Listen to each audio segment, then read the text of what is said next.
Hello everyone, welcome back to online study zone. आज हम इस वीडियो में बात करेंगे गैसों के जो प्रमुख नियम हैं उनके बारे में हम देखने वाले हैं। जैसे चार्ल्स का नियम, बॉयल का नियम आपने देखा है, तो इन सभी से रिलेटेड क्वेश्चंस आपको पूछे जाते हैं। तो इस वीडियो में हम सबसे पहले तो थ्योरी देखेंगे, उसके बाद कुछ इंपॉर्टेंट MCQ भी कवर करने वाले हैं ताकि आपको इस टॉपिक को लेकर के कोई डाउट ना रहे। तो चलिए इस वीडियो को शुरू करते हैं।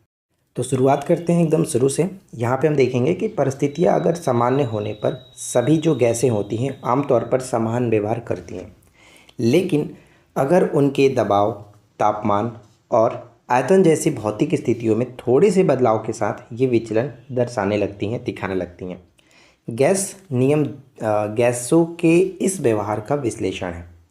किसी गैस का दबाव, आयतन और तापमान जैसे अवस्था के चर उसकी वास्तविक प्रकृति को दर्शाते हैं। इसलिए गैस नियम इन चरों के बीच संबंध बताता है। इन चरों के बीच संबंध का मतलब क्या हुआ? जैसे कि तीन चीज़ों पर हमने देखा, जैसे कि दबाव हो, तापमान हो यानी आयतन हो। ये तीन चीज़ों पर ही जा कर के ये हमारा जो गैस नियम है वो कहीं ना कहीं इधर उधर घूमता है। तो चलिए फिर इसी के बारे में हम इस वीडियो में देखने वाले हैं कि कहाँ स्थिर ताप रहता है तो कौन सा नियम होगा, कहाँ अगर दबाव स्थिर रहता है तो वो कौन सा नियम होता है। तो ये सब हम कुछ आज इस वीडियो में देखेंगे। तो सबसे पहले शुरू करते हैं हम लोग बॉयल के नियम, जो कि पेपर में सबसे ज़्यादा यहीं से पूछा जाता है। बॉयल का नियम, चार्ल्स का नियम, और एक होता है एवोगाड्रो की जो एवोगाड्रो लॉ है वो भी पूछा जाता है। तो सब कुछ इस वीडियो में देखने वाले, लेकिन अगर आप एंड तक वीडियो को देखेंगे तब जा कर के आपको अच्छे से समझ में आएगा और ये टॉपिक क्लियर होगा। तो सबसे पहला है बॉयल का नियम। इसमें क्या है कि स्थिर तापमान और द्रव्यमान पर, देखिए द्रव्यमान को तो ऐसे आपको ध्यान नहीं रखना, लेकिन बस एक छोटा पॉइंट याद रखेगा, स्थिर तापमान। मैं चार्ल्स का जब नियम आपको बताऊंगा तब आपको ये चीज़ डेफिनेटली 100% मैं गारंटी देता हूँ कि श्योर हो जाएंगे, कोई गड़बड़ कभी भी नहीं होगा कि कौन सा नियम होगा, कन्फ्यूजन दूर हो जाएगा। बस चार्ल्स के नियम आने तक थोड़ा सा सब्र रखिएगा। स्थिर तापमान और द्रव्यमान पर आयतन और दबाव के बीच जो संबंध बताता है उसे हम लोग बॉयल का नियम कहते हैं। जब भी क्वेश्चन में आपको स्थिर तापमान दिख जाए तो बस समझ जाना कि वो बॉयल का नियम है। स्थिर तापमान कहते हैं वो बॉयल का नियम है। इसमें क्या होता है, आयतन और दबाव के बीच यानी आयतन और दाब के बीच संबंध को दर्शाता है। V और P के बीच इसमें संबंध को दर्शाया जाता है। स्थिर तापमान पर किसी गैस के, देखिए जब भी कहेगा तो स्थिर तापमान कहेगा, तापमान इसमें समान रहता है, स्थिर रहता है, इसमें छेड़छाड़ नहीं होता है तापमान में। तो स्थिर तापमान पर किसी गैस के दिए गए द्रव्यमान का आयतन V और उसके दाब P एक दूसरे के व्युत्क्रमानुपाती होता है। व्युत्क्रमानुपाती का मतलब क्या होता है कि एक दूसरे के ये विपरीत होते हैं, अगर एक को बढ़ाएंगे तो दूसरा घटेगा।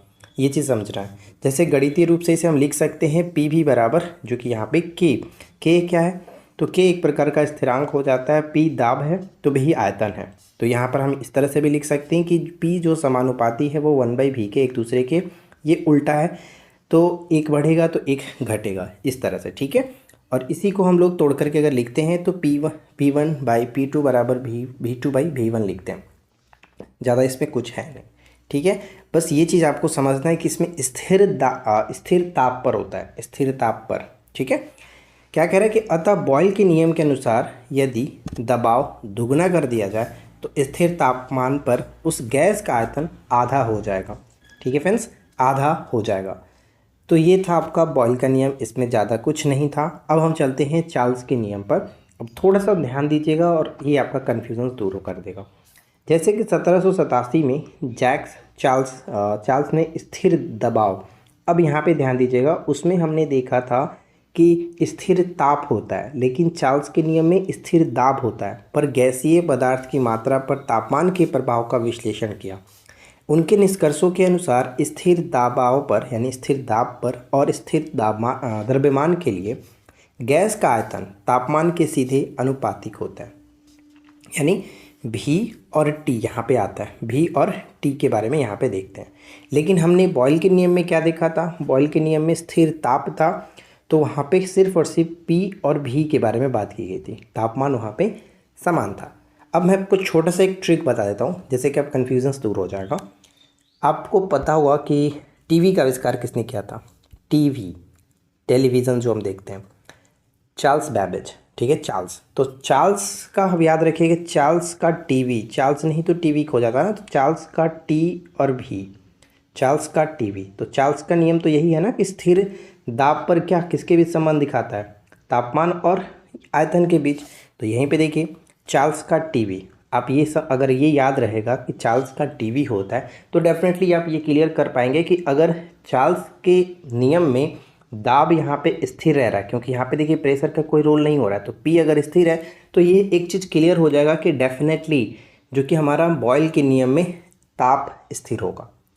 एक अगर याद रहेगा दूसरा ऑटोमेटिक याद रहेगा, कन्फ्यूजन नहीं होगा। लेकिन बस ये छोटा सा लाइन याद रखेगा, चार्ल्स का टीवी, टीवी का खोज आविष्कार चार्ल्स बैबेज ने किया था, इसलिए हम यहाँ पे चार्ल्स का टीवी याद रखेंगे, टीवी। ठीक है, क्लियर रहेगा। अब इससे बेटर मैं नहीं आपको बताऊंगा, लेकिन अब थोड़ा सा जो थ्योरी मैं आपको बता रहा हूँ वो थोड़ी थ्योरी को समझ लीजिए कि बॉयल के नियम में स्थिर जो कि रहता है ताप, लेकिन चार्ल्स के नियम में स्थिर रहता है दाब। बस ये छोटा सा लाइन है।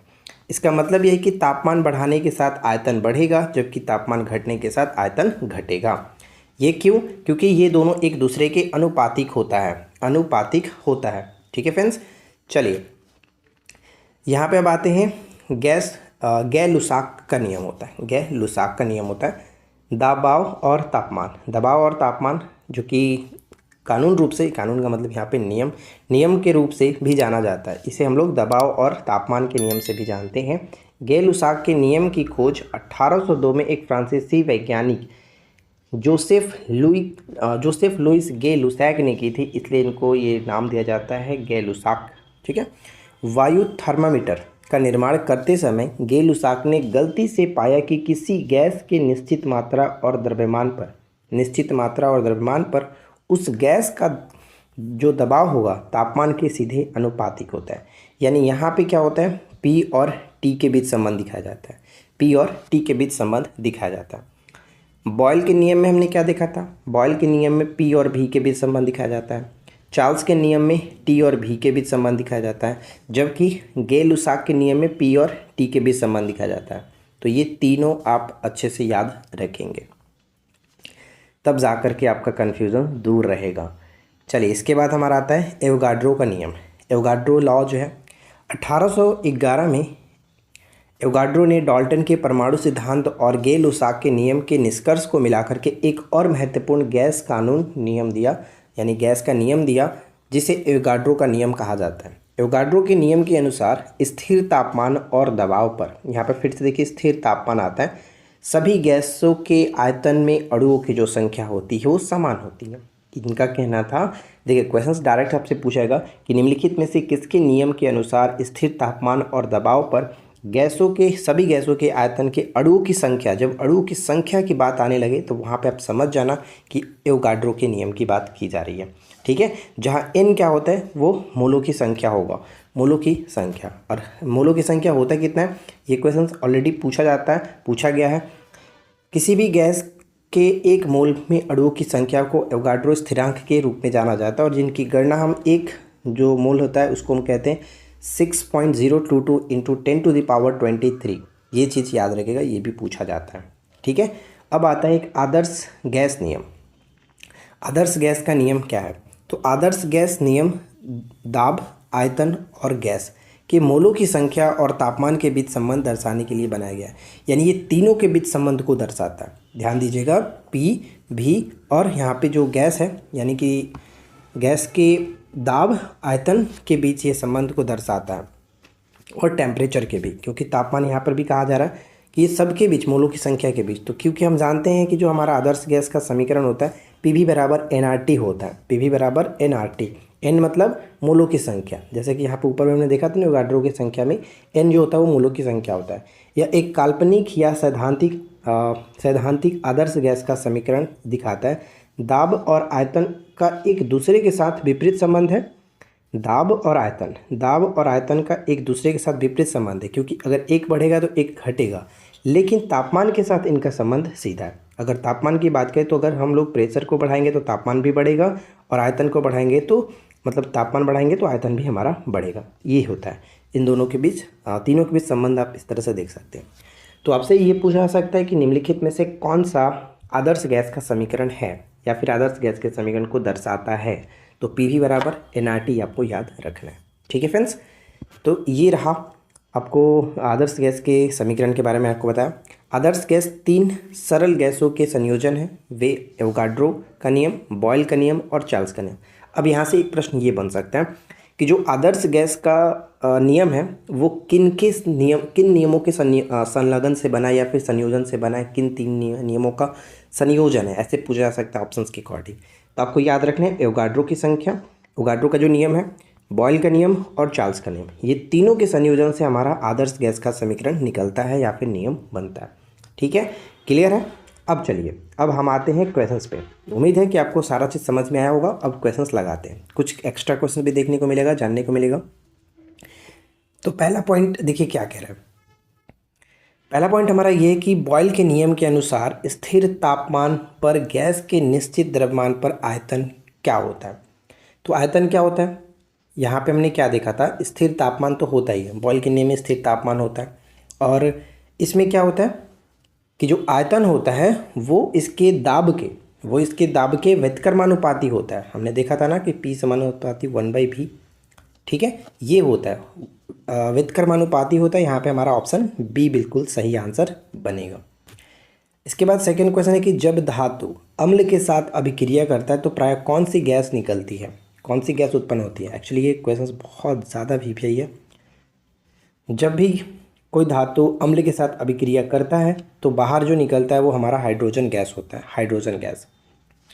जैसे हम मान लेते हैं कि हमारा सोडियम है, एक धातु हो गया, और इसे हम क्या कर रहे हैं, धातु अम्ल के साथ, तो चलो मान लेते हैं कि हाइड्रोक्लोरिक अम्ल के साथ इसको मैं क्रिया कराता हूँ। तो ये क्या होगा, अगर हम इसको बैलेंस अगर अच्छे से करेंगे तो चलो मान लेते हैं यहाँ पे मैं 2 करता हूँ, यहाँ पे 2 करता हूँ, तो क्या होगा 2NaCl तो हमारा एक बन गया, लेकिन बाहर जो निकलेगा वो H2 बाहर निकल जाएगा, गैस फॉर्म में H2 हाइड्रोजन गैस बाहर निकल जाता है। ठीक है, यही चीज़ आपको समझना है कि जब धातु अम्ल के साथ अभिक्रिया करेगा तो प्रायः क्या होगा, हाइड्रोजन गैस बाहर निकलता है। तो ये चीज़ ध्यान रखेंगे। अब आता है हमारा नेक्स्ट जो क्वेश्चन है कि वो चार्ल्स के नियम का पालन बताइए क्या है। तो चार्ल्स के नियम में हमने क्या देखा था, चार्ल्स का TV होता है, यानी T और V होता है, वहाँ पे जो प्रेशर होगा, दाब होगा, वो स्थिर रहता है, तो स्थिर दाब होगा, स्थिर दाब। ठीक है, बहुत सिंपल तरीके से आप याद रख पाएंगे अगर 1-2 बार आप समझ लोगे कि एग्जैक्ट है क्या। कौन से नियम में यह कहा गया है कि निरंतर दाब, यानी दाब फिर से यहाँ पे स्थिर है, तो स्थिर दाब का मतलब बिना कुछ सोचे समझे आप आराम से टिक कर लो ऑप्शन बी, चार्ल्स का नियम। ठीक है, जब स्थिर ताप कहे तो बॉयल का नियम टिक करो, स्थिर दाब कहे तो फिर चार्ल्स के नियम को टिक करो। नेक्स्ट, बॉयल के नियम किस प्रक्रम के लिए मान्य है।